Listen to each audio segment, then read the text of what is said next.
let's once again bust some fun, because it seems we can't escape this at the moment. We have seen a couple of bot photos shared on socials which have blown up, same as it usually does.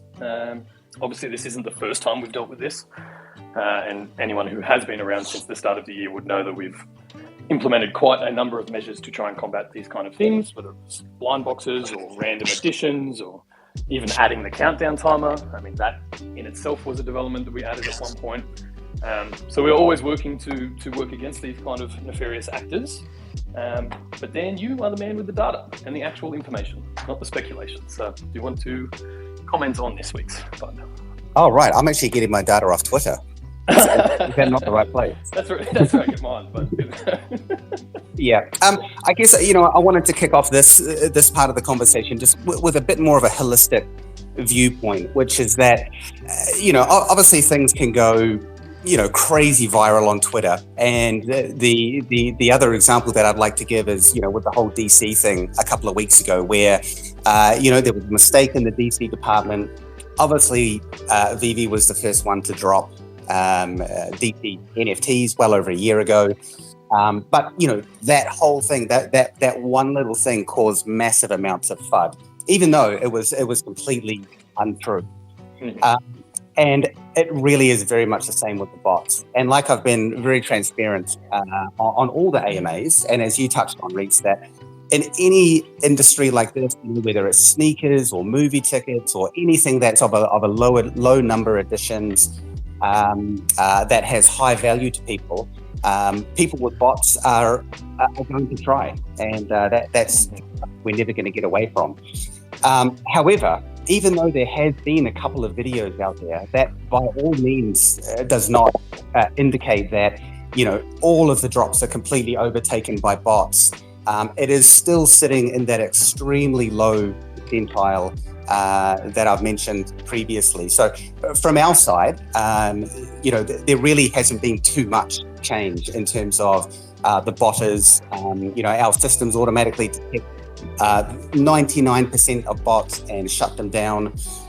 However, I think the other side of the table here is that with everyone helping the community with what they've been posting, what they've been spreading, all of the news out there about VeVe, we have had considerably higher users coming into the platform.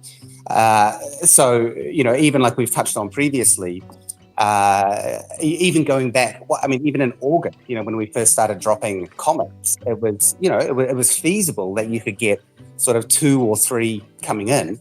But now, for every drop, there's nearly 4, 5, 6 times the amount of users in the app trying to get these very low additions.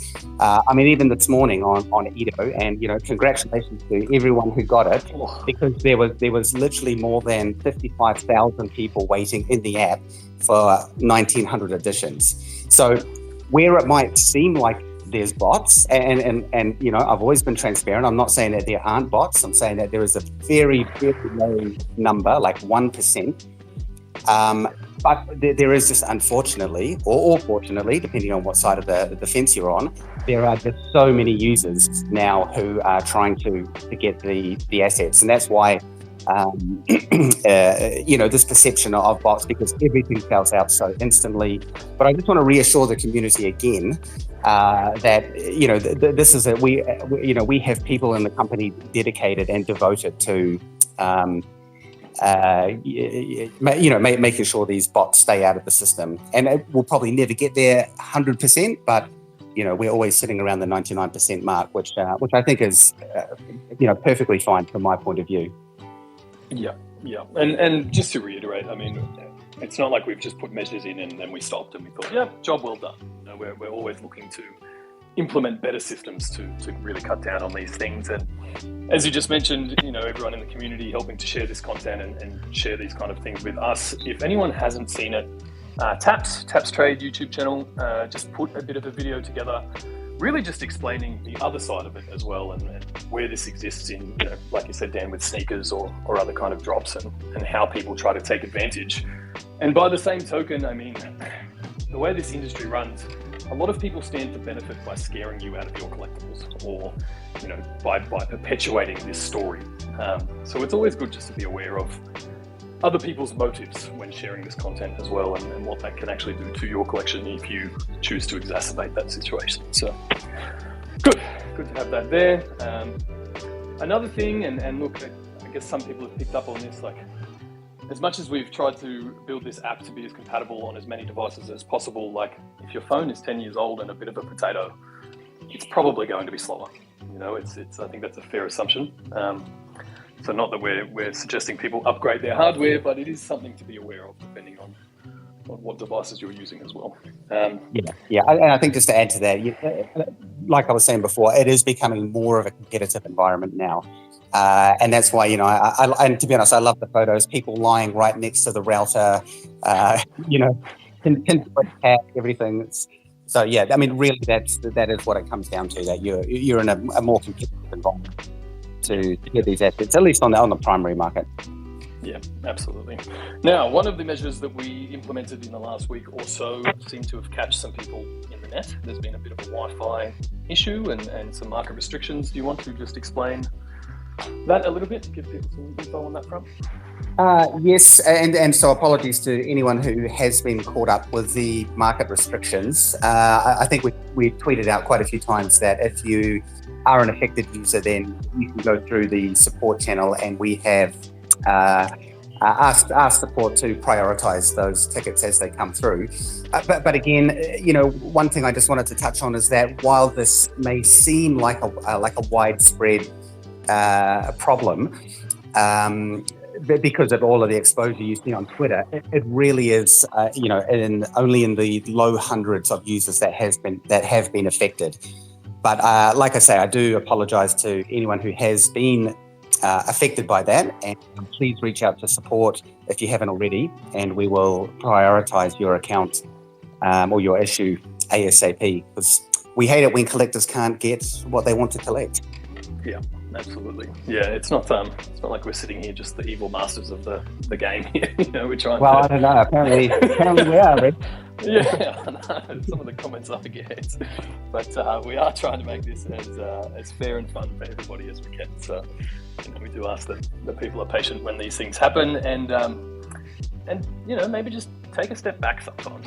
Like, I understand that a week in the world of VeVe seems like a lifetime, but the devs really are working around the clock to try and bring these resolutions to the forefront. So we do appreciate your patience and ask for a little bit more of it while we work through these things. Yeah, just in that front, we are bringing up more customer service support. So just be with us, please. And we try to put people around every time zone to support this as well. So just everyone aware, we do understand the pressure points. And just give us some time to get through these. We definitely have a lot more user than we have about 10 months ago. Yeah, absolutely we do. I think 10 months ago there was 7 of us. Yeah. Including you, me, and Dave. Yeah, exactly. The good old days, eh? Yeah, for sure.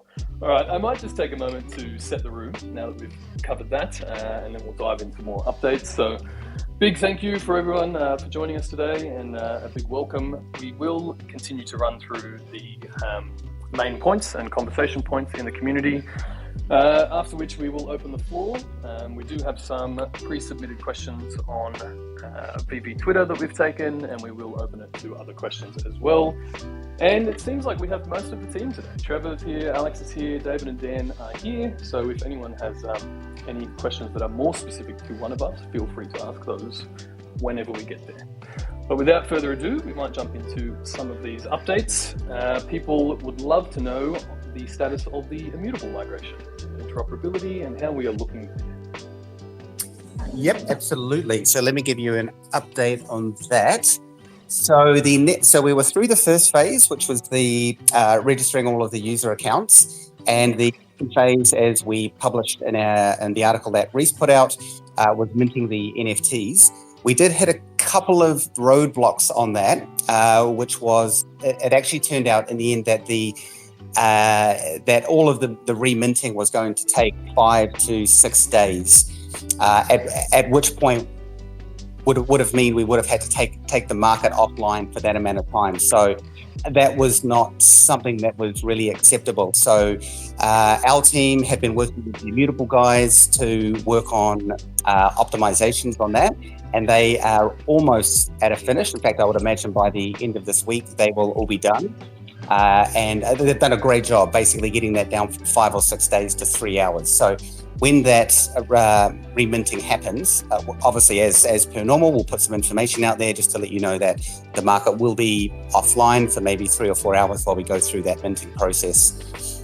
And then once we're through that, then it's basically onto the next step.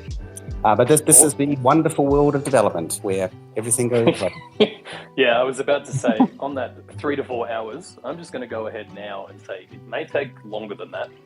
So if it does, everybody relax. Let's have 30%. Let's assume it will. Yeah.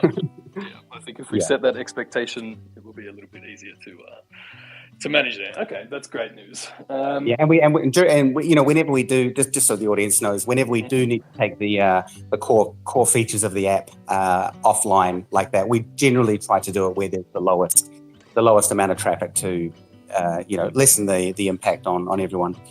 Yes, and if just in case anybody listening isn't in the announcement channel, either on Discord, on the VeVe Discord, or in the Ecomi Telegram, I would join those. That's where we drop those kind of updates. Sometimes they go out last minute. Sometimes we give a fair bit of warning. So if you're not already in those announcement channels, I would suggest heading to them.